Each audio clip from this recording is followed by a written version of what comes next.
it still is about resources, right? Yes. Fight for resources. And when you convert those resources, it's about how money and those resources convert to power, yes. right? So if you don't understand that, we'll forever be colonized, right? Because there are going to be people who come here and say, yeah, well, we're going to give you things that may appear to make us happy, but actually those things make us give away a lot of the power that we have and the resources that we're endowed with. Yeah. So understanding money is critically important. That's the story, whether true or not, of being given a mirror for land. Yeah. Because that's the joy, the pleasure, but you don't know that you're giving away something more valuable. Exactly. So it's really, really important. You speak about quantifying, you speak about money and resources. Is that an understanding of numbers? Is money numbers, or is it something beyond numbers? It is understanding the value of what you have. Okay. And it does translate to numbers at the end of the day. Because when you think about it, why is Africa suffering from colonialism today? Is because part of it is because all these resources that we are endowed with and the numbers that we have, the numbers of people that we have in the continent, unless you understand the value of that and how it translates to ultimately power. Right? Power is the ultimate currency, it seems. It is. Unless you understand that, you're going to give a lot of things away. And at the end of the day, lose the amount of power and influence that you have, which is where we are. Do you have any appetite for power? It depends on how you define it. There are different forms of power. I have it. I know that. Right? Yeah. And it's about how you utilize that power for what end and for what purpose. So, yeah. Do you have an appetite for power? You say you have power. What power do you have? And do you have an appetite for more in the power that you have already? I have an appetite, yes, absolutely, for the things that matter to me and the change that I want to see. So, because the power is situational, it's contextual. Yeah. And therefore, how you use that for the benefit of whatever agenda, program, idea you want to pursue or you're pursuing is important, because change continues, right? And you can never say, oh, you've arrived. I haven't arrived. There's so many things that I would like to do in the area where I'm operating. And therefore, of course, there's going to be continued appetite for that influence, for change, for the better, in whatever, at the moment I'm in education, right? And just understanding the world of education, understanding the levers that are important to make changes that are required, means that the power that you have and the influence that you have and working with others and pulling those levers is something that's really important. And therefore, of course, I have the appetite for it.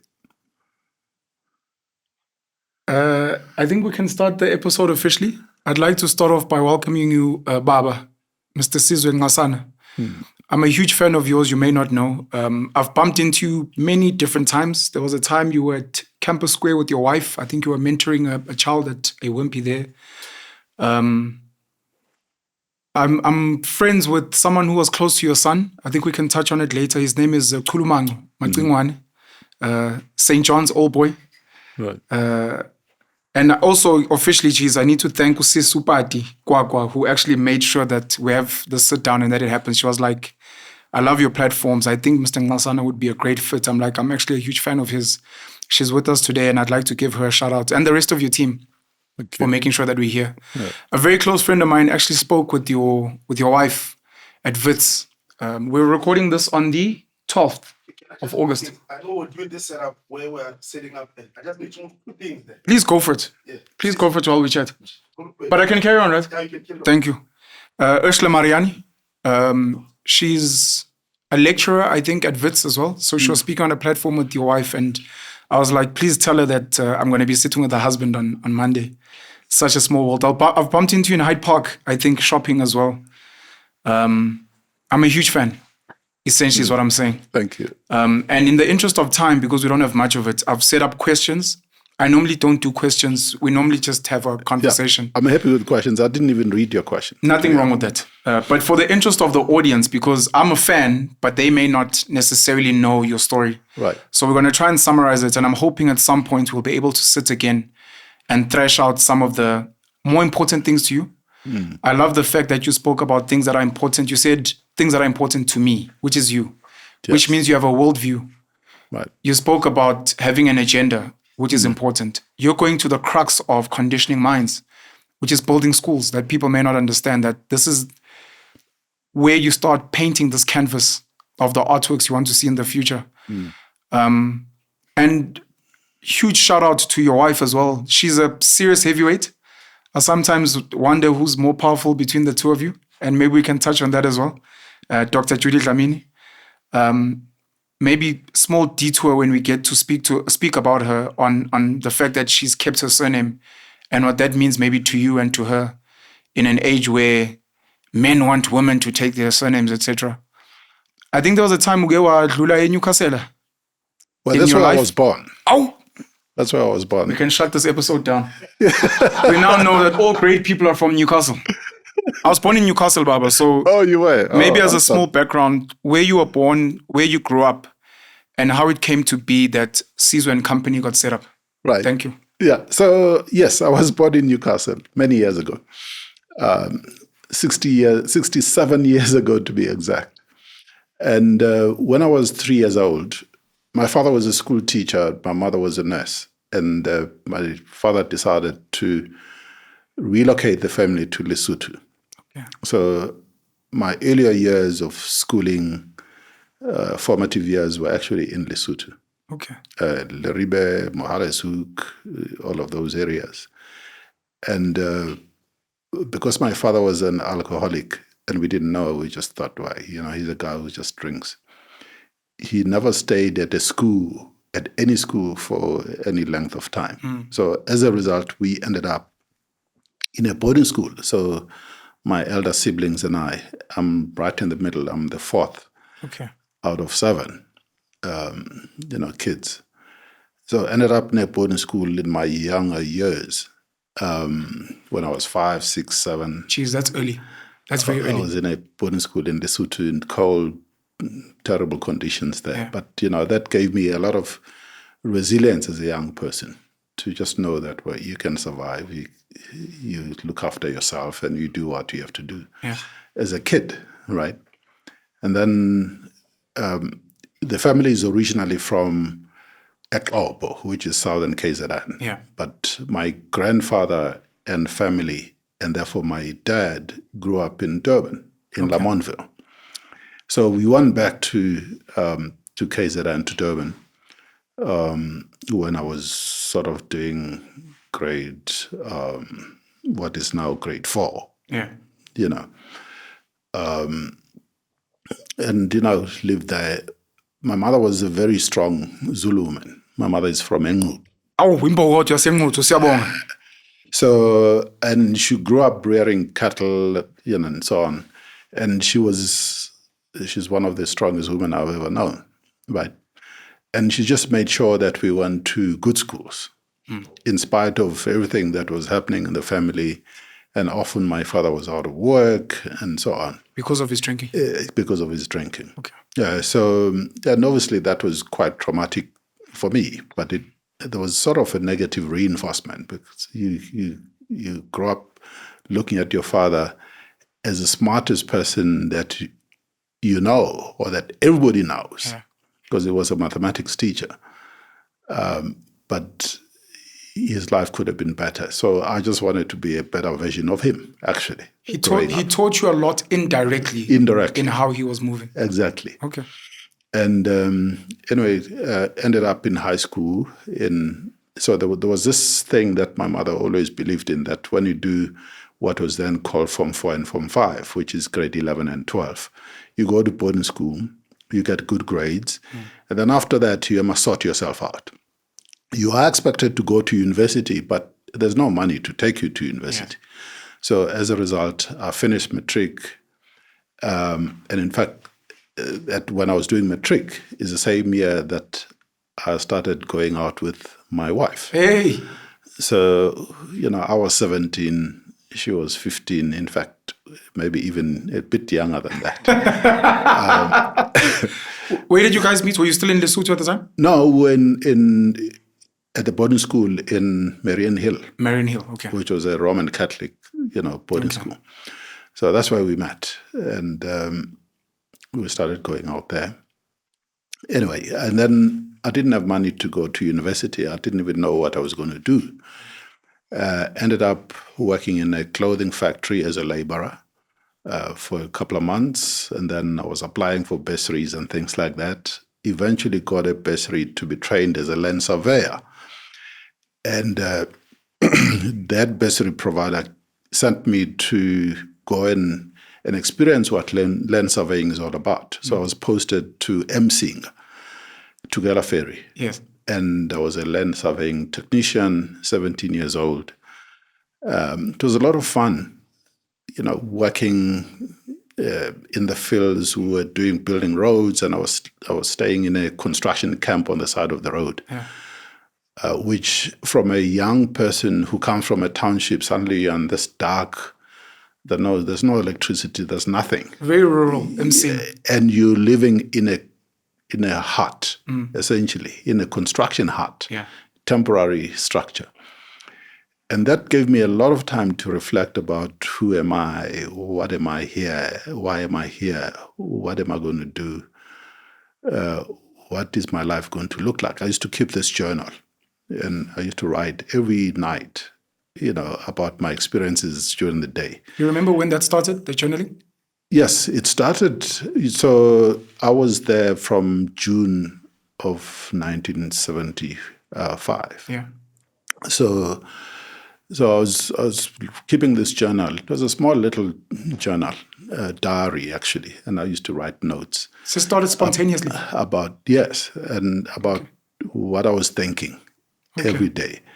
And there were fun, moments, because, as an example, I love cars. And they taught me how to drive big yellow metal machines, tractors, graders, as we were building the roads and projects that we were busy with there. And then you drive big trucks, like Code 10, Code 11 trucks, which for a 17-year-old who loves cars was a lot of fun. Yeah. But there were also issues there. Like, for instance, when you're clearing forests and you're building a road, you're going to come across dangerous snakes, mambas and so on. And that petrified me. And working in that area, if you know Tugela Ferry, Msing, it's in a valley. So the Tugela River flows past the little town. And it's really hot there during summer. It's extremely hot. So you in this corrugated iron shack, which is where you stay, right? And then there are snakes and all sorts of things. And I'm like, no, this is not going to be my life. If this is what land surveyors do, I want to sit in an air-conditioned office. Hey. So my elder brother said, no, maybe you must go and do a BCom, because I don't know exactly. I don't know much about careers and what I'm going to do and so on. But you just know snakes are not for you. And the hot climate is not for me. And I want to sit in a nice air-conditioned office. We potentially missed out on a super engineer in you if the climate was allowing. Maybe, But anyway, essentially because you're quite right, because, I like fiddling with things. Yeah. I like to know how things work. Yeah. So at home, I was always breaking things. Whether it's a radio or whatever it is, I'm going to open it up and I want to check it out and see how it works and try and put it back together. And often I mess it up. Yes, right? So, but that's the foundation of curiosity and learning and building. Yeah, I'm still like that today. I just know, I like knowing how things work, whether they're cars or gadgets or whatever they are. Yeah. So anyway, cut long story short, I applied for a BCom at Forte, ended up at Forte University, which is where my father had been. Okay. And, and that year, 1976, was a year that Professor Wiseman Kutlu qualified as the very first chartered accountant. He was a lecturer at university. And he didn't lecture to us, he lectured to senior students and so on, but he became an enigma. And quite a few of us wanted to be like him. Makes sense. And ended up then changing from BCom marketing to BCom accounting. Directly because of the influence of Prof. Wiseman? Yes. Beautiful. And that's how I became a chartered accountant. One of the first as well? Well, I was the sixth in the country. Jeez. African. But which is a pity, when you think about it, because I'm not the smartest person. It's just the opportunities that we're all given. Yeah. And the exposure that we have, because it's really difficult to become something you've never seen before. 100%. There are people like him. I don't know how it's even come across such a profession. Yeah. Because we're not allowed, as African people, who were denied the opportunities to get into this profession. So anyway, ended up there. And that's why and it was really difficult to get firms to give you training, articles to become a CA. So those years, the only firms that could give you an opportunity to be trained as an accountant were not the big firms, international firms. Typically, there were firms that were owned by Afrikaners who were doing audits in the homelands.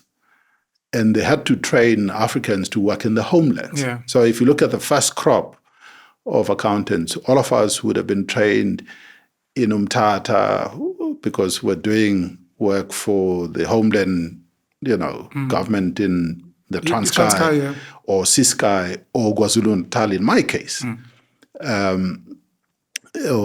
So those were the first batch of accountants. They came from there. They were hiring you guys because of the language, you reckon? No, we were hired because we had to serve the homelands. We had to speak to our people. Okay. And do audits, obviously, of the homeland system. Okay. Right. It wasn't necessarily because they liked you guys and needed to give you the opportunity. It was more functional for them. Yeah. Keep the system of homelands going. Okay. So if you've got to train these people, who must understand how it works. Okay.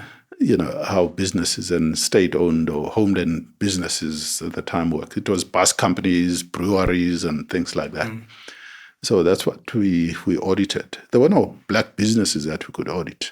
But, for me, just having gone through that experience of working for an Afrikaans firm and so on, it was important for me particularly to create opportunities for Africans in an environment where they could feel like they were at home, because it wasn't home. It was an Afrikaans firm, and very often you were working in an environment that was really hostile at the time. Yeah. It was really hostile. I can give you a couple of examples, such as you'd go and do audits in Newcastle or Ladysmith or Port Shepstone or whatever, Empangeni and so on, in KZN, and you're going with your white juniors, right, that are junior to you in the place of work.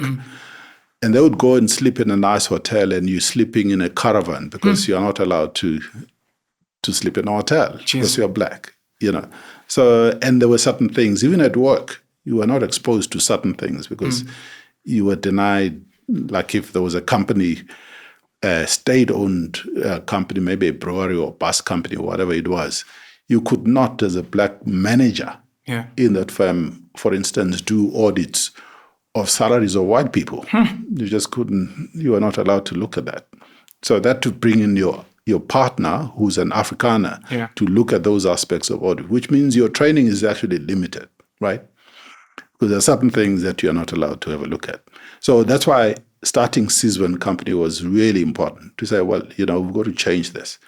We need to train our people properly. We need to create an environment where people feel they belong. They are human. And get trained, properly. That's why, that's how Sizwe and Company, which is now SNG Grant Thornton, was actually founded on those principles. And more than 30 years on, the firm still operates according to those principles. It's a black firm, proudly so, trains black people. And of course, you're going to have white people and other races and so on. But the ethos and the culture is really, really important. And that's why it's important for us as Africans to create institutions where we belong, where the DNA of those institutions is us, is what we believe in terms of our culture, our languages, the ways of doing things, and so on. And we feel like we belong. It's really important. We do not celebrate enough people who are activists and fighters outside of the political sphere. We assume that the only way to effect change is to become a politician, to get into politics. And not enough of people like yourself, Prof. Wiseman Nkotlu, are celebrated with the understanding that these guys were also fighting, and some of their fights are maybe even more important than the average politician. The fact that you were in hostile spaces and you felt a need to create a space where people that had been treated badly can feel at home, feel seen, be respected, and where possible, earn what is fair to them. And I think for yourself and for other people like you, I just want to say thank you, because you guys are not celebrated enough just for that aspect. Not your business acumen and your credentials and how much you've made, but to say politics is one fight, but there's other places where it may not have been politics. It was myself deciding that I don't think this is right. I didn't go join a political party to say, you must transform the firms. I didn't create a political party to go and say this. I went and I created the firm to do the thing that I feel needs to be done. It's early in our conversation, but I want to raise the importance of character building and resilience, especially for a generation. You guys are to blame, by the way, for a generation where you guys have gone through so much adversity. You don't want us to. But it almost seems like your adversity is kind of what's made you strong and great. From speaking about being in a tin shack emceeing to having a father who was a certain way, and you use that as an example of what not to be, but you still had the maturity and wisdom to be like, but he was an intelligent man, he was a mathematician, so I'll hold on to that. And the constant resilience, Lesotho and the cold. Do you acknowledge the importance of that? And I know this is a much deeper question, but how important is it to create spaces where young people today are forced into adversity and forced to build character and forced to become resilient? Because again, I blame you guys. You guys try to remove all of these things because you feel it will allow us to move forward quicker. But I find that it almost does the opposite and it destroys. Yeah. The fact of the matter is that, the struggles, when you look at where we are as a country, unemployment of young people, inequality that we experience, the poverty that surrounds us, means that all those struggles are there. Yeah. And you're quite right. I mean, we have not succeeded. Yes, we took political power in 1994, but economic power is not with us, right? Correct. And therefore, for me, there are many different ways of building resilience and strength and character of our young people without necessarily having gone through the struggles that we went through. That's one of the reasons why my wife and I started the schools, Future Nation Schools, and follow a different approach of how we are teaching young people, right? Project-based learning is an approach that we follow because it is about creating resilience in an environment which is challenging, but not necessarily an environment where we say you must suffer, you must challenging be like but not in damaging. A military camp. Challenging but not damaging. Exactly. So it's how you teach young people that failure is important as part of life, of how you learn, working with others and solving real problems, which is challenging. Starting a business, being an entrepreneur is not easy. Yeah. And you can build a lot of character and resilience that way and encourage people to do difficult things. And difficult things, because when you look at it today, as an example, let me just take social media as an example. And BE. Yes, of course, BE has benefited a few people, but when you really look at it, it's denied a lot more people from starting businesses and doing difficult things. Yeah. But in the process, solve problems and create institutions. It's an easy way out, BE. To take a 5, 10, 20% stake in an established white company is the easiest thing to do. Yeah. You don't need to do much. You can go and play golf or have fun and travel and do all these things, make money in the process. But what have you done? You don't know how to run a business, how to start a business, how to be resilient in the face of whatever challenges you're going to face in starting a business. Yeah. So that's why I say it is important for us as a country, as Africans particularly, to create this culture of saying to people, we're not going to solve all the problems that we have in the country by doing easy things. Yes. We're not going to do that. And we otherwise give an opportunity or otherwise forego the opportunity to really make a meaningful difference in our lives because, we will not do difficult things. And that's a problem. It's a real problem. We cannot build anything by doing the easy things. No. Or anything sustainable and worthwhile. 2 quick questions. Number 1, would you consider yourself a beneficiary of BEE? And then number 2, from what you just said, is there a feeling from other BEE beneficiaries that some of the beneficiaries were the wrong people? I may be a BEE beneficiary, but it's because I have value. I've shown my worth. I've built something. We speak about the late Dr. Richard Maponya. I've built something. So even if a BEE opportunity comes, I deserve it and I understand how this thing works. But while I'm there, I see so many other people being brought in and given an equity stake to play golf and be well off. And I think these people are actually doing more damage than some of us. So do you see yourself as a BEE beneficiary? Are you a BEE beneficiary? And is there should we be distinguishing some of us on the outside, especially those who criticize BEE, to be like, guys, maybe generally it may have failed, but there are people there that are meant to be there. Yeah. And maybe we need to isolate those that shouldn't. Yeah, of course I'm a beneficiary of BEE. When you look at Sizwe and Company, the firm that we started, SNG Grant Thornton today, when we started out, obviously there were no companies, right? So our clients were doctors and lawyers or otherwise shopkeepers in the township. Yeah. Those were our clients. So you're not doing work that you were really trained for, to do audits of companies and that kind of thing.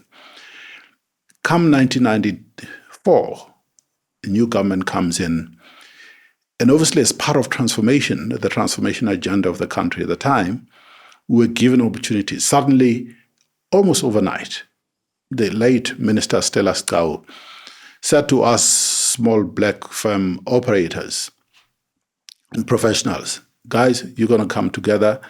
I'm going to give you audits. And the audits were not given to us on the basis of what happens now, where you are a subcontractor to a white firm. The audits of Eskom, Transnet, Santec, and all of those state-owned companies were given to us on the same basis. Directly. So we need to give a shout out to Stella Skau. Absolutely. Thank you. May her soul rest in peace. Thank because, she changed overnight. Sizwe and Company transformed from having one office and maybe a smaller satellite office in Johannesburg to having 7 offices in the country, employing more than 350 young black professionals. Because we're now doing audits, Transnet, Eskom, and so on, as well as government departments. Yeah. Right? Do you call that BEE? Of course it is. It's black economic empowerment, right? So it wouldn't have happened if it wasn't for the strategy of BEE at the time. Yeah. And then fast forward, I then become the CEO of Telkom, right? So the government was very deliberate. The company had been run by white people since it was part of the post office. And I'm there as a CEO of Telkom. I didn't know anything about telecoms. I had to teach myself. It took me about 2 years to completely immerse myself in understanding what telecommunications is all about. Yeah. Spending time with technicians at street corners, understanding what they were doing, learning and reading a lot about telecoms and so on. Could I have been given that opportunity if I wasn't Black? Probably not, right? And that opened other opportunities. Yes, of course, I did my bit and I proved myself in that environment. It meant I had to work really hard to understand what this business was all about and make my own contribution towards its growth and development and growing people in the process.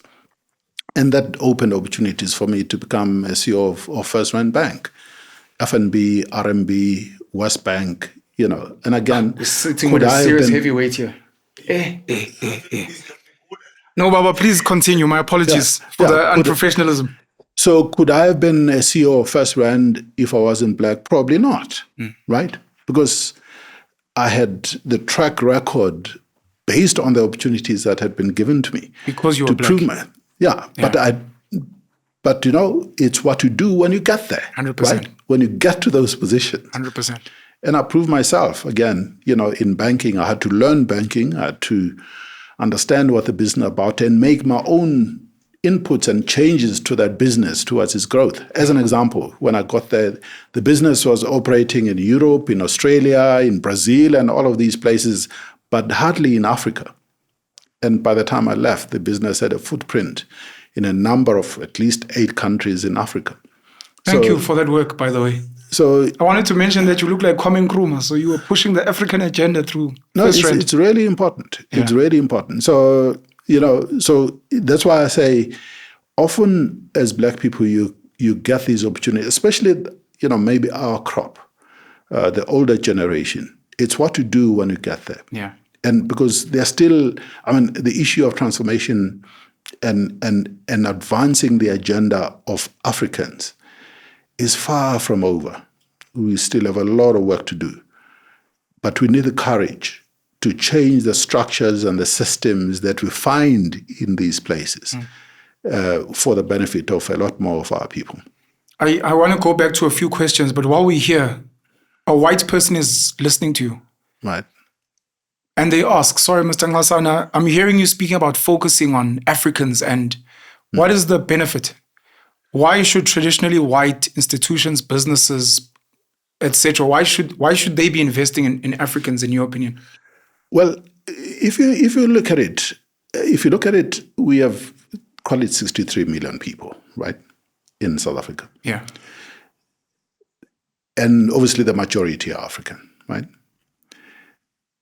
When you look at our economic growth in the context of the unemployment that we have as an example, and when you look at the root cause of that, it's the skills, the competences, and a lot of the structural and systemic issues that we have never addressed with the new government having taken over in 1994, means that it is in our interest, all of us, Black and white, to address these issues for the benefit of our country.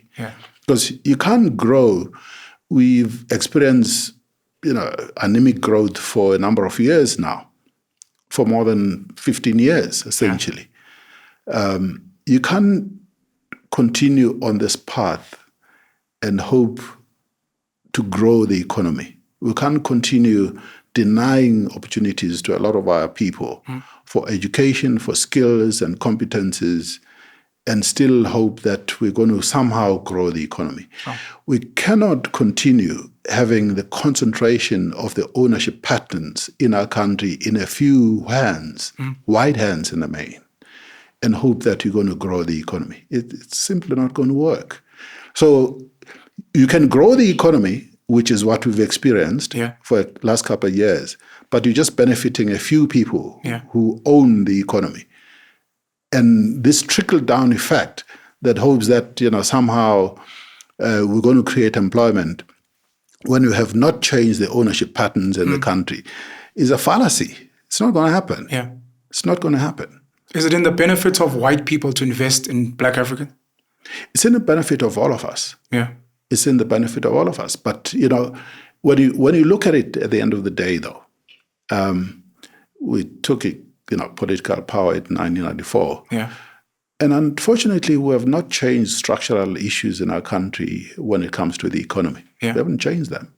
And part of it is really, we talked about BE earlier on, and the structure of BE and how that works. We look at the structure of our economy. Yeah.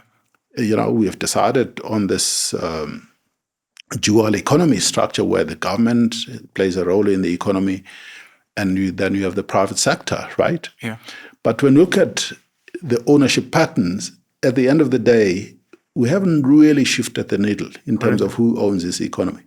And therefore, it's in the interest of all of us, particularly our government, because you need to be brave. We need to be brave as our government and not to be apologetic about how we need to be advancing Black people and women in our economy. I want to add on to your answer specifically for white people, because a lot of them don't understand and they become the gatekeepers to this transformation agenda in nefarious ways. Part of it being handpicking certain Black people that they know will not add value or change anything structurally. Assuming that South Africa is competing globally with other economies, you can create the analogy of the Springbok rugby team. And for white people, they need to understand if they are not going to give Black people an opportunity in this country, there will come a time where other countries who have invested in, whether you call it the indigenous peoples or their youth or whoever, they will compete and they will outperform us. Because at a time when you were meant to bring in Black players, whether you say rugby or in the economy, you didn't. And the people that you've kept, some of them are not good enough. They may be good enough here, but globally they get steamrolled. And when the time comes when you need people in your country to fight against other economic warriors, you will lose. So in that way, to what you're saying about it would benefit all of us, I need personally white people to understand it from that perspective. That yes, we're fixing the legacies of the past. Yes, we need to decrease unemployment. We need more diversity. But for you selfishly as the white man, do you want to dominate the global economy? And if the answer is yes, look no further than the Springboks. And look at what the players of color in the Springboks have been able to achieve when they are invested in correctly. And we need to do the same from an economic perspective. First Rand Telkom, I want to give a shout out to Laurie Depenar, GT Ferreira, and Paul Harris. I don't know if they ended up making the call for you to come on board. They did. But for the fact that they set up First Rand into what it became, with the help of Mr. Johan Rupert as well. The importance of giving someone an opportunity when they don't have the knowledge. So you speak about being brought into Telkom. You had a track record. You'd built your own business. It had been doing well. Thanks to the late Stella Skau, you got opportunities to further prove that you are competent. And it would be that other people would see your talent and be like, bring this guy on board, whether it's at Telkom or at First Rand. How important is it to you to give people an opportunity, not because of their skills, because they don't know, but because they have competency elsewhere and they seem to have the right attitude to want to get to know and add value? It's really important. You talk about competencies. Yeah. There are certain skills or competencies that are universal, right? It doesn't matter where you put the person, as long as they have those skills and competencies, they're going to do well, right? Yes, there are some that are specific, that are contextual. Technical. Exactly. Yeah. But they're learned. Those are easy to learn if your fundamental skill sets around how you think, how brave you are, how innovative you are, how you work with people, how you're able to build teams. Those are universal, right? Those are universal. And for a person like me, they were self-taught, right? They were self-taught. Yeah. You sort of, you hustle, you teach yourself, you read a lot about, and other people, and how, not just locally, globally, how people are running businesses and that kind of thing. And you make a couple of mistakes in the process, and it works, right? So, and there are many people like that, though. That's why when you going back to your earlier question, when you look at how we should be building resilience amongst our young people, building character, you can actually build those skills. You can actually build those skills. Some of us taught ourselves, right? But actually, there are ways that you can do that and impart those skills to a lot more young people, to create an opportunity for them to be resilient, to be innovative, to be entrepreneurs, to be problem solvers, and make a meaningful contribution to the growth of our continent. Yeah. So you can actually do that. That's what we're trying to do. That's the whole idea of what Future Nation School is about. How do we take young people from a young age? I told you my own story about going to boarding school when I was 5 years old, 6 years old, and so on. But how do you do that without necessarily taking our children to those harsh, terrible conditions? Do it in a school environment where they spend every day in a fun environment, in a conducive environment, and still build exactly the same skills, or even better for that matter. Focus on things like who they are, having pride and confidence in themselves, right? Deep, as African people, right? Understanding that they can innovate, they can create amazing stuff in technology, as an example. They can create amazing things using artificial intelligence. They can speak their language, Tsvenda, Sitonga, Chivenda, or Sizulu, and so on. And they are proud about who they are, and they can hold their own in the world, regardless of whether someone is an American or Chinese or European or whatever they are. Yeah. SNG Grant Thornton, is it still Sizwe Nxasana Gobodo? Because I know ABSA used to be the Amalgamated Banks of South Africa. I don't think that holds anymore. Now it's just called ABSA. Is SNG still Sizwe Nxasana Gobodo? I know Nkonki was involved at some point. Grant Thornton comes in now as not so much a black firm, but comes in to merge. Is it still Sizwe Nxasana Gobodo, number one? And then number two, I want to raise this concept of, we sat with someone who was a director at the city of Joburg once in a gathering. And this gentleman spoke about you guys with small audit firms, 2-man show, 3-man show, please come together. Register a company, set a board of directors, and then bring all these 2-3 together. And when you pitch for work, don't pitch as an individual because you won't get it. But if you can pitch as a collective, and this thing of moving away from silos where there was a Sizwe and company, but Ubaba realized the importance of partnering with other people. Nkonki, Ntsalaba, Gobodo, and now Grant Thornton. Does the name still hold, and the importance of so if you look at the culture and the DNA of SNG Grant Thornton today, it's proudly African. Right? So young people who are trainees, particularly Africans, it's home, right? So you're not going to have these silly conversations about hair, as an example. About how you speak.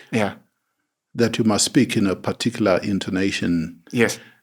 Like a white person for you to be regarded as a serious professional. Sounds like a decolonized space. It's beautiful. You don't need to worry about that. So you come to work every day, and you are not second guessed. About what, if you believe in your traditional cultural things, as an example, uyahlaba, uyalobola, and you do stuff that we do as Africans. It's fine, and often those things are celebrated. You're going to find that culture SNG Grant Thornton today. Right? It's not a white culture at all. There's no. So what we often go through as black people in a lot of companies or institutions is assimilation, right? You assimilate to the other culture, to the other cultures, and you must speak in a particular way, you must believe in certain things. At SNG, Grant Thornton is the other way. It's other people who must assimilate to the culture and the DNA that's been created there. Yeah. Right? Which is African. Yeah. Proudly so. Is it still Sizwe Nxasana Gobodo? Yes, that's SNG. SNG stands for Sizwe Nxasana Gobodo. The international flavor just gives it the ability, because a certain audits and assignments, consulting assignments and so on, that you can't do as just a local firm. Okay. So the fact that you now belong to an international franchise doesn't mean you suddenly change your DNA and your culture. Okay. That's why you keep the Grant Thornton, because of their international reach, instead of calling it SNG GT as an example, like KPMG. Yeah. It's because their weight internationally is recognized. Exactly. Maybe over time it might change as well. Yeah. Okay. Working in silos and the importance of creating partnerships and collaborations with other people. The importance of that, coming together with Gobodo, coming together with Ntsalaba. For young people out there who are running small operations, what would be the benefit to them to be find like-minded people doing similar work and come together so you can get bigger projects? Yeah, there's something to be said about scale, right? Especially in certain professions. I mean, you just take, for instance, the accounting and auditing profession, and we must not underestimate the role that was played, that continues to be played by ABASA, the Association of Black Accountants, or the Association for the Advancement of Black Accountants, in playing an advocacy role in changing the status quo. And there's a lot that can be said about other professions, the medical profession, the legal profession as an example, because when you look at those professions, they still operate in towns or cities on their own. Yeah. And we hardly have national firms of lawyers that are African, as an example. Correct. And that means that there are certain assignments, if you are, advising or being a legal advisor to international firms or to even some of the national companies or continental companies for that matter, it means that there are certain things you are not going to be able to do. You don't have the capacity. You don't have the capacity to go and advise them. For instance, if they are working and they are starting an operation or have an operation in Nigeria or Ghana or Kenya or Rwanda, as an example, because you localized. You only have an operation in Johannesburg or Durban and Cape Town, or maybe in Nelspruit or another town. So it's really important. It's really important. And part of that is about understanding the importance of creating institutions, the importance of saying, I'm not going to own 100% of something. I'm probably going to own 25% of something, but that it's 25% of something much bigger. Sure. Right? But creating an environment where you're coming together with people where you share the same values and cultures is really, it's like a marriage. Is really, really important, because unless that happens, that partnership and creating a large company and so on is probably not going to be sustainable. If you don't share the same ideas about life, about ideology, about, what you're trying to do. Yeah, corporate culture. Yeah. Nxasana and Associates is what I was thinking of if you had to set up a legal firm that would have to merge with others to get continental. We can move from there in the interest of time. You speak about marriage, and maybe that's what triggered me to now move away. How important has Umamu Judy Dlamini been in your life, in your career? What advice would you give, especially young people in this age, people like myself who struggle with commitment, having one partner, and then for other people who manage to get it right, but now you've got this dynamic where I'm ambitious and I've built something. My wife in her own right is also ambitious and has built something.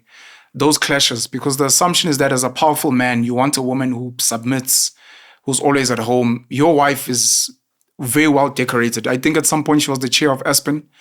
So how does that power couple dynamic work? But before we get to the power couple, just advice for us young people who didn't meet the love of our lives, at Marion Hill, at boarding school. Yeah. Well, I think there's luck. Okay, that's honest. That's honest. I appreciate There's that. luck in this because, what would we know? I was 16, she was 14 years old. Yeah. We knew nothing, Yeah. right? About the world, about ourselves, and about what the future. Maybe she knew. I didn't know. But the world hadn't even changed at that time. No, I mean, absolutely. So It wasn't 1994. You didn't know what was coming. There was no internet. No, there was absolutely. Yeah. So, and but I think the first thing was we talked about values and culture earlier, and that helps a lot, right? To have someone who's grown up in the same template that you can relate to, right? So we believe the same things fundamentally. You believe Just that's about. important even today? Absolutely. So meeting a girl from Germany from a very well-off family, there might be issues. Well, because of the misalignment. You can overcome them, Yeah. and a lot of people overcome them because it's about learning about the other side, the other set of beliefs and values, and respecting those. Yeah. So it's possible. It's hard work. Yeah. It's a lot more hard work because there are certain things between my wife and I that before we even talk or discuss, our understanding is similar. Yeah. Right? So, because a lot can be lost in translation. Correct. So I don't need to second guess what she's thinking because I probably know based on her set of values and beliefs that certain things are just covered, right? They're covered. I don't need to educate myself. She doesn't need to educate me about, what it is we're trying to do, what it is she believes in, and what she may be thinking, and so on. It's the same, especially when it comes to cultural issues, religious issues, how you need to come together as a family, what you're trying to do to build a household, right? It still remains a very active work in progress process, right? Every day you add it, you wake up, you take it day by day, you're solving problems together every day, you're building a life together every day, and things are not always going to be smooth. Yeah. They're not always going to be smooth because, life happens and things happen in between. Yeah. But it's about how you overcome those. So I'm just saying, for us, when we started, we had nothing for starters. That's also important. We that had you guys nothing. met when you had nothing. We had nothing, right? So we built stuff together. We built stuff together. And just understanding the importance of supporting one another. Because we've never always grown at the same pace. Sure. Academically, professionally, and so on. So when I was starting the firm, Sizwe Company, she was already, in fact, she was a doctor at the time. So when we got married, she was still a medical student, right? So there were years when, with my salary as an article clerk, I was carrying the family, right? Yeah. She was finishing school, finishing university, and so on. And I worked for a while. She then finished, qualified, and so on. And then at a point, she was making enough money, right, that I could then stop working for a company. I could start my business because we have bills to pay. We have little kids running around in the house. We've now got a house, right? And the things that we must do. So I couldn't have started Sizwe Company, when she was a student, because there are going to be times when you're starting a business when there's no money. Correct. You're trying to pay bills, you're employing people, and there's no money for you to, So just understanding how we would both build this thing called our household was really important. And it's still like that, right? Yeah. It's still like that, even now. So at different times, each one of us has dreams, has things that you want to do. You can't always do it at the same time, right? When we were having children, young children as an example, it meant that, she may have wanted to specialize as a doctor. Yeah. But, that had to take a backseat. A backseat at that time. My profession was continuing, at that time. So I'm just saying, understanding and giving each other opportunities for growth and supporting one another is really, really important. And it's worked for us. I mean, we've done amazingly well, both of us. You're 67. Yes. The importance of numbers. We celebrate 67 minutes of Nelson Mandela.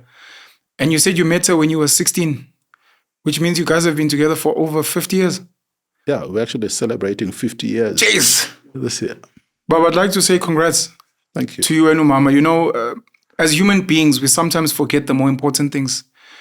There's financial success. Maybe children grow and become something great. Your health might be amazing as well. But things like that, if you think of the various institutions you've built and that you've worked in, this might arguably be the oldest institution you built with her. And the fact that it's over 50 years strong is something to be celebrated by the rest of us. And I'd like to say congrats. Thank you. To you and Umama. I hope she'll get to see this from us. The importance of being entrepreneurial while you're in corporate, which is something that you and your wife have continued to do even to this day. You've got nice, cushy jobs. You've got titles. But for some reason, you guys are still building and buying things on the outside. You can maybe give examples of some of the other businesses you had earlier besides Sizwe & Co. But today, you guys are building school chains. Today, Umama, I know she was in luxury goods as an example. How important is it for professionals out there? We're earning well, I'm good, me and my wife are okay. But it's like, no, maybe it's not enough. Yeah. Carry on having that inquisitive mind and doing things on the side. Yeah, for me, it goes back to the point that I made earlier. Doing difficult things. As Africans now, understanding the value of building institutions. Yeah. So just in my earlier years, a lot of people may not know this. Even as I was running Sizwe & Company and so on, we were hustling on the side, right? We ran a very successful bakery in the township. It's still there today. Which township? Mlazi. Thank you, Durban. That bakery, we sold it, many years ago, but it's still going today. Beautiful. It's called Mama's Bakery. 24 hours, right? Even to this day? Well, or back I'm then? not sure. Back then. I mean, 24-hour bakery. 24-hour bakery. Beautiful. And we're distributing bread, cakes, and all sorts of things, to the community and so on in Mlazi. We owned, together with others, a chain of chicken lickens. Hey! That's a Choma Fela School is nice. Yes. Yeah. And we owned a movie rental business, those VCRs. No, the kids won't know that. But yes, we know that. So we own that. Sure. Because for me, it was important to, when we talk about economic transformation and we talk about empowering ourselves, being entrepreneurs has always been very, very important. So even as my wife was running her, medical practice and so on, we always had businesses.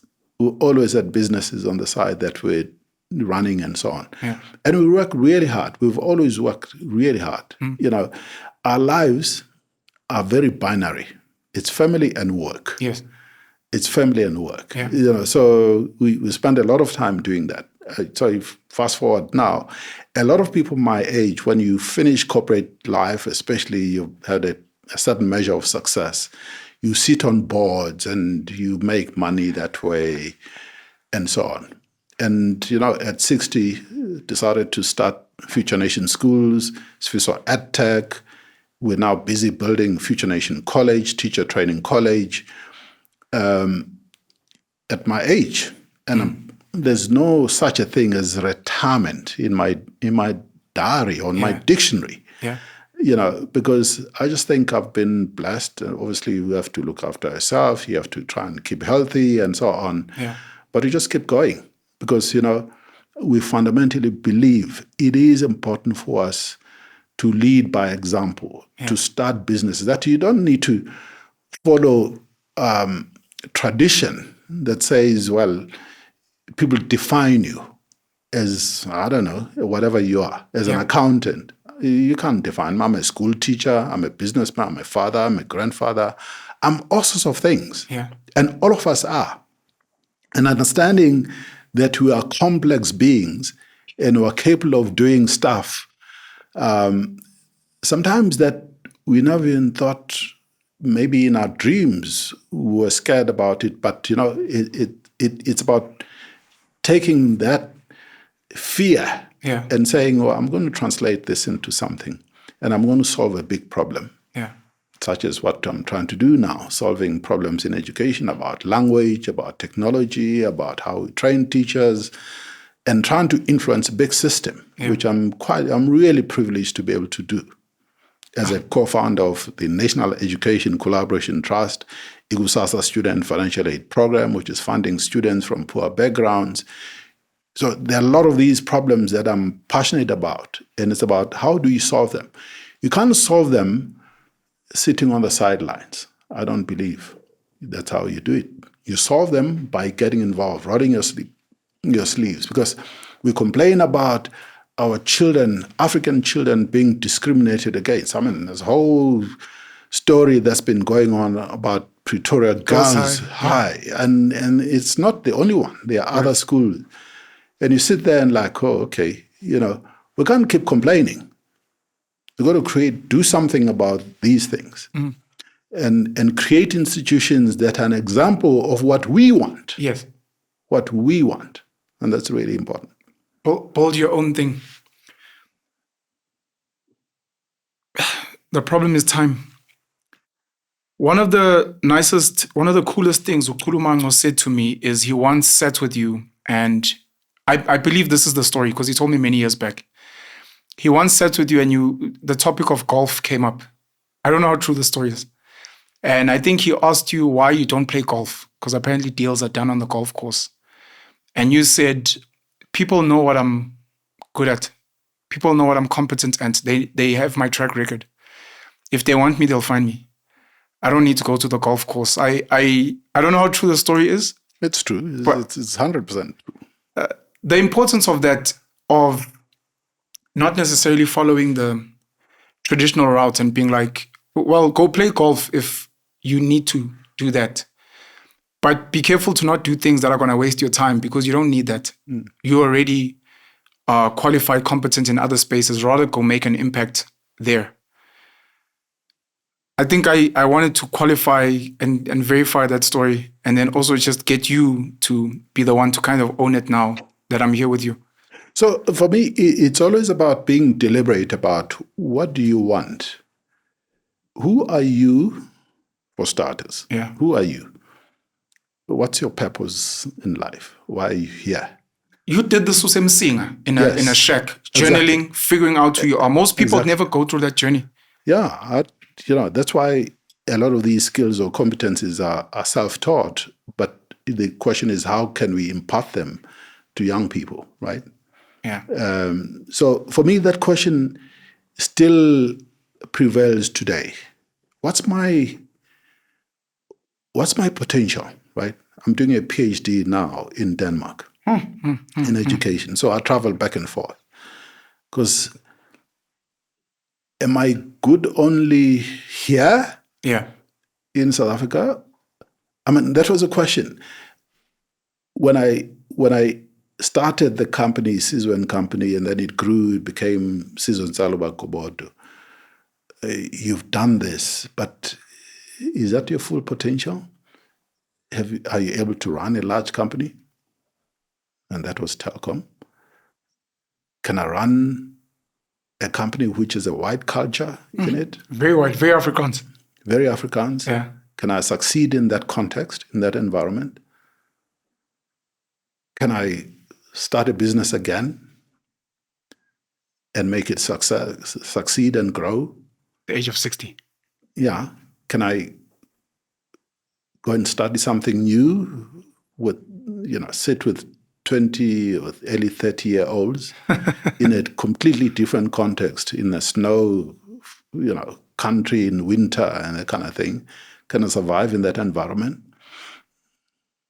So it's a continuous question.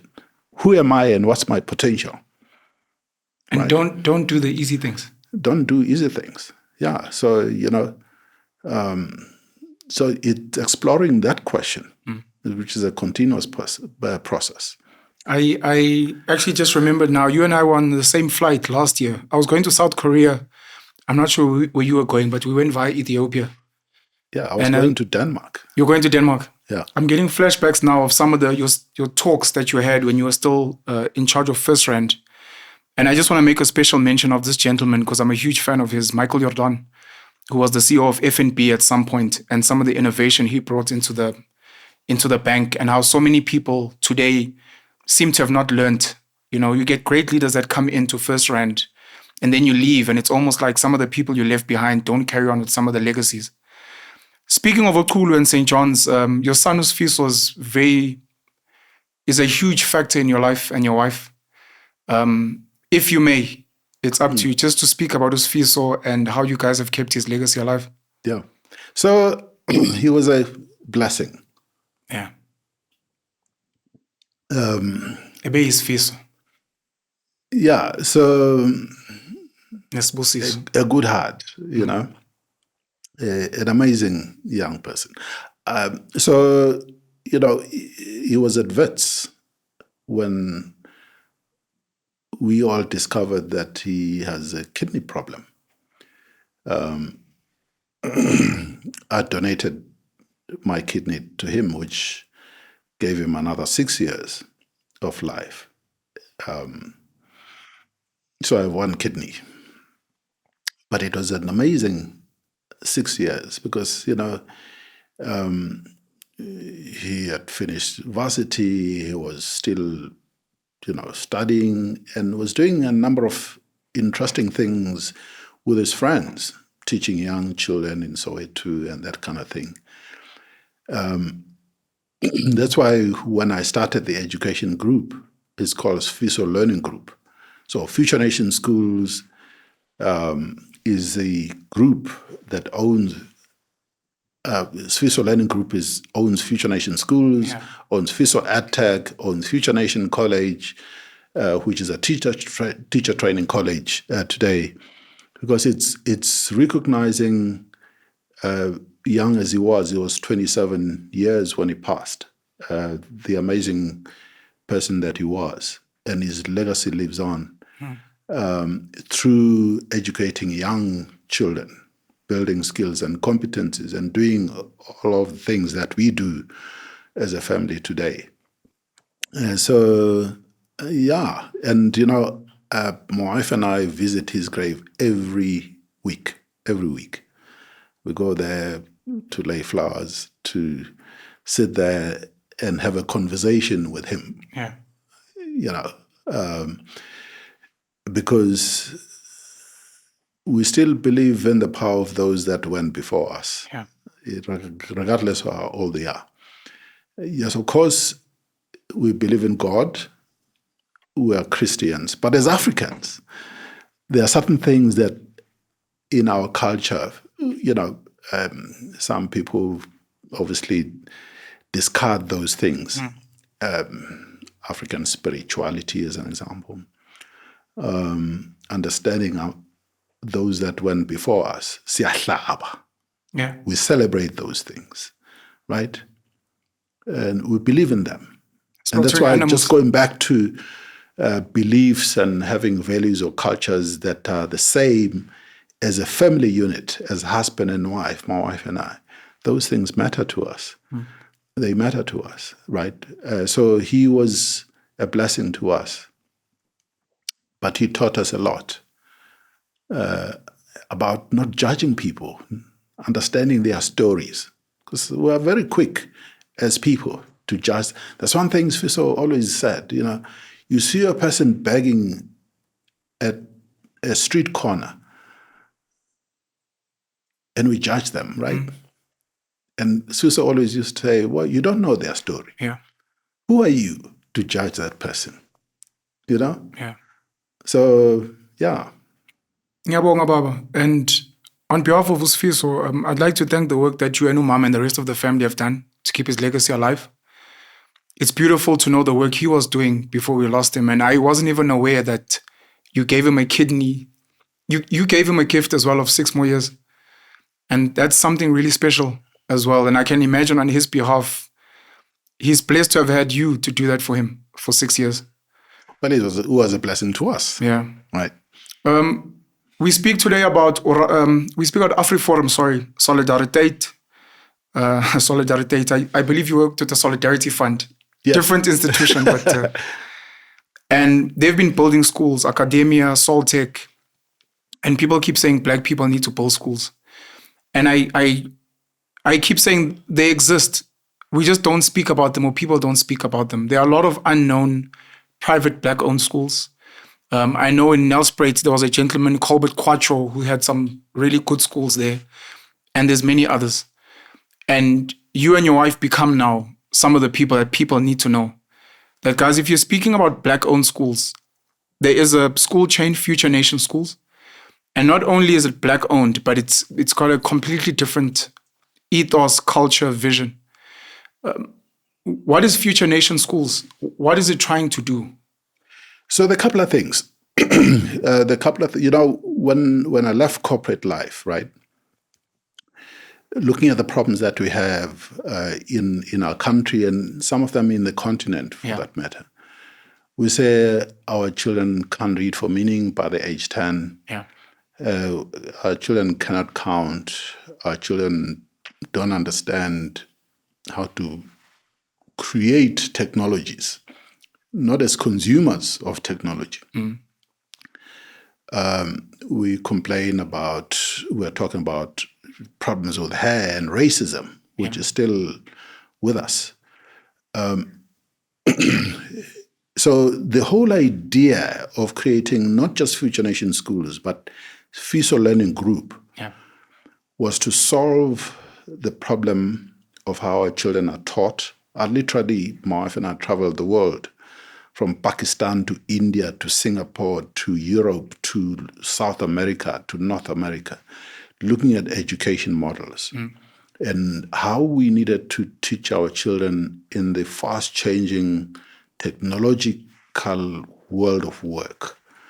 And that's why we came with the concept of Future Nation Schools, but not just Future Nation Schools, which follows project-based learning and problem-based learning as an approach to learning and teaching, but created Sifiso EdTech to say, well, as Africans, we can't just be consumers of technology. We need to create technology.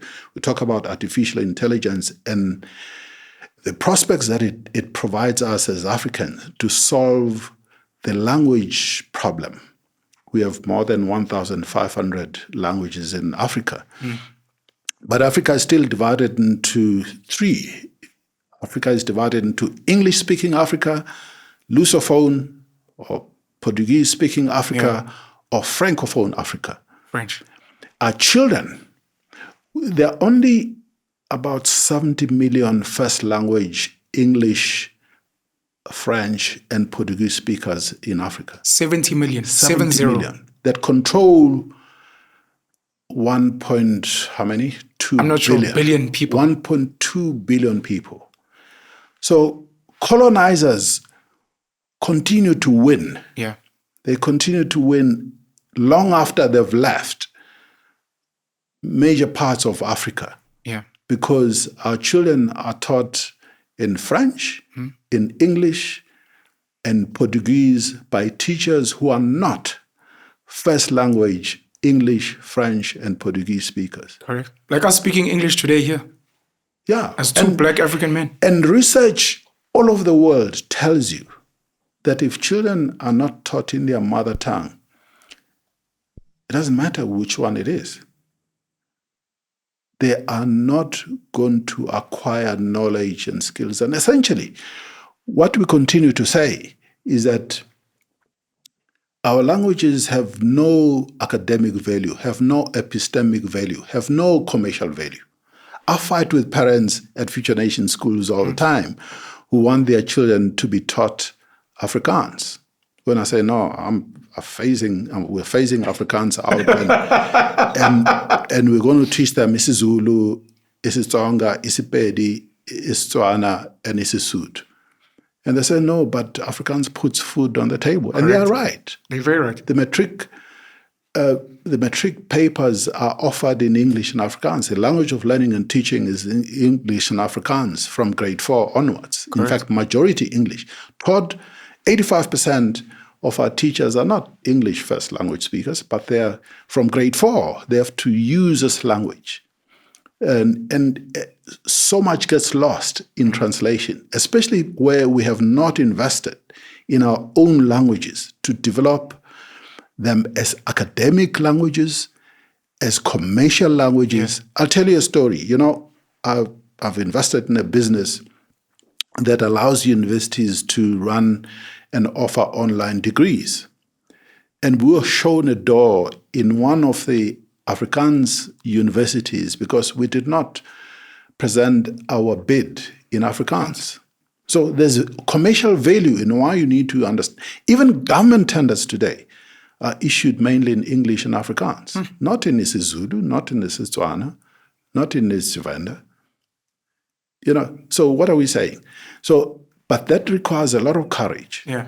To say our languages are going to have epistemic value, are going to have academic value, are going to have commercial value, and we must invest in them. Yeah. And it's easy actually to do because all languages borrow from one another. Correct. To create terms, terminology, correct. Lexicology, and all of this.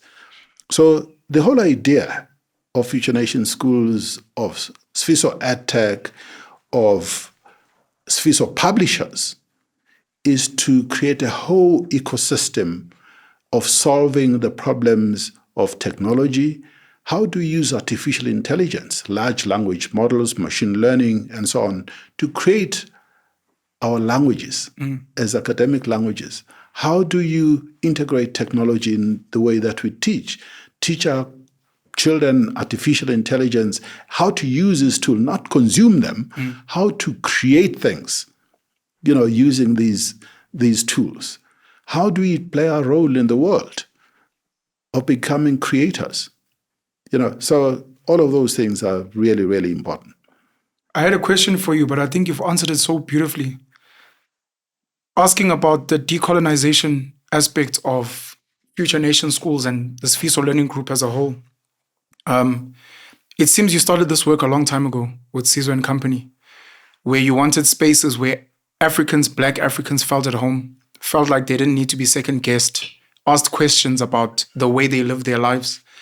And it's now graduated to not just at that level of, let's say, accounting or auditing, but all the way to the base of from when a child is young. It's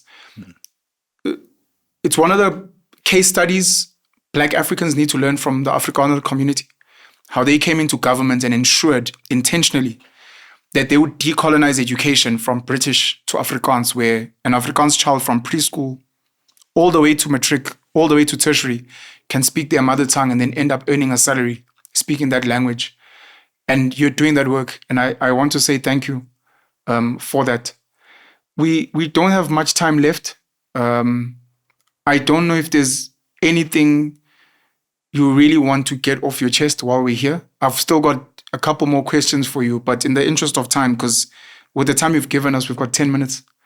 I don't know if there's anything else you'd like to raise as something fundamentally important for people that are going to be watching you, listening to you. No, for me, you've touched on it. The issue of language and who we are. And having the courage, especially those of us who are in key positions of power, of decision-making, to use that power to change structural and systemic issues that still continue to face us. I was talking recently, I was giving a public lecture at UNISA on democratization of the accounting profession. Because when you look at it, yes, of course, we became a democratic country in 1994, but there are still systemic and structural issues that exclude our African people from participating meaningfully, for having access, because sometimes even access is a problem, Yes. and succeeding in whatever it is that we're doing, and meaningfully participating in this economy and feeling like we own a significant stake Yes. of this economy. And because that's still not the case, right? Still not the case for the majority of our people. And that requires many people, government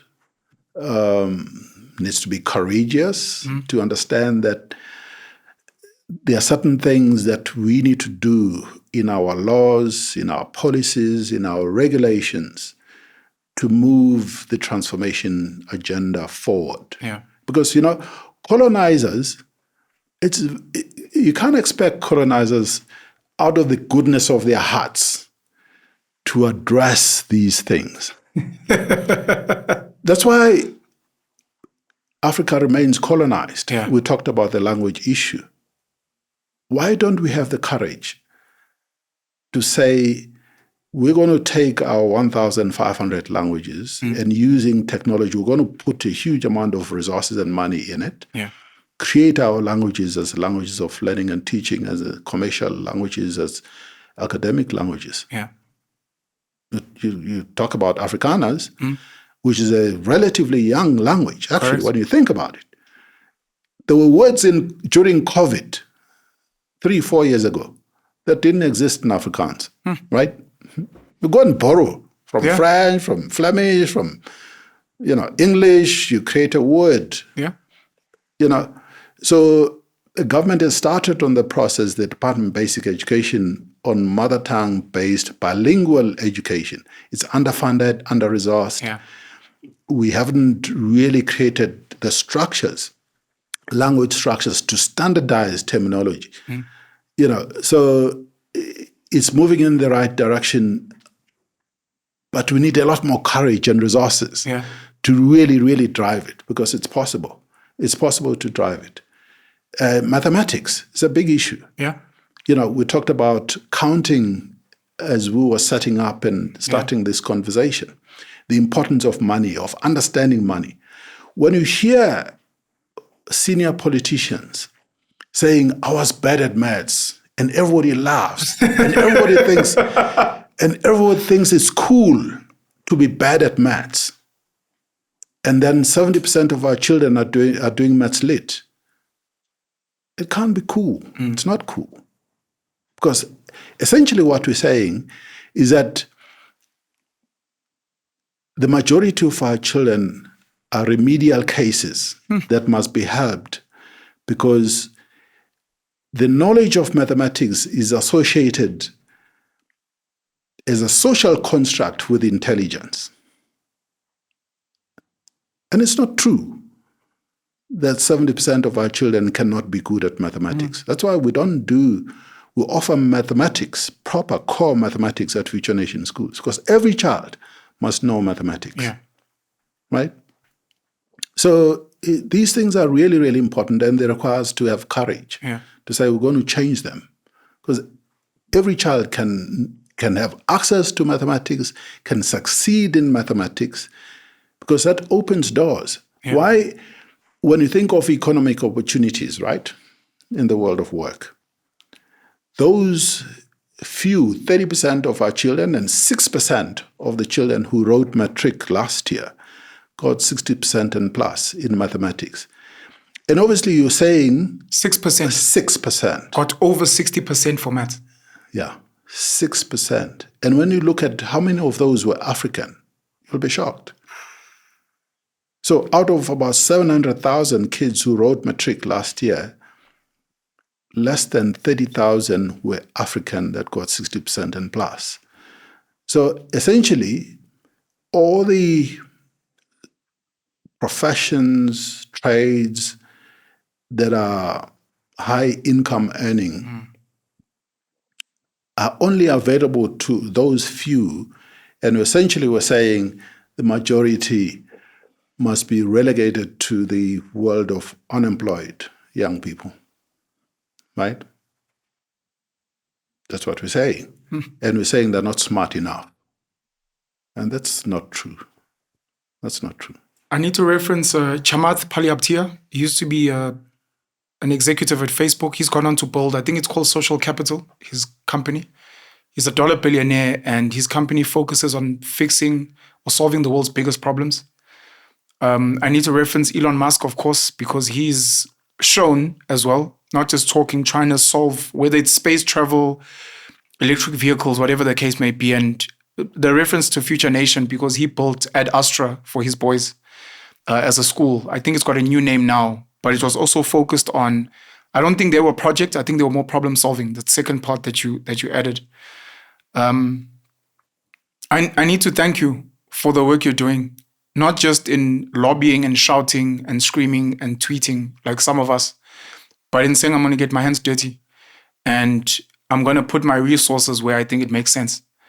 I think I've had the privilege, if it's the correct, I've had the privilege of driving past your home. Hey, goosebumps. And I've had the privilege of studying your career and your wife's career. And I just want to say, as an example that maybe some people may not know, we thank you. I have said this joke before, and I think I referenced it earlier, that when I first saw you, you look like what I'd seen on Google images of a Kwame Nkrumah. And to me, you're almost an activist and an advocate for the African continent, for African people, not just politically, but specifically where it matters most, which is the resources, the money, etc. Baba Nxasana, thank you so much for joining us on the panel show. And I really do hope that we'll be able to thresh out some of the answers you gave me that because of time I couldn't carry on further with in terms of questions and just my curiosity. Siyabonga baba. Siyabonga. Jeez, man, the kids are failing. What did you get for maths in matric? Me, I Just did a- maths late. I got like 89. something Yeah. like that. No, but when I do an exception. Ah,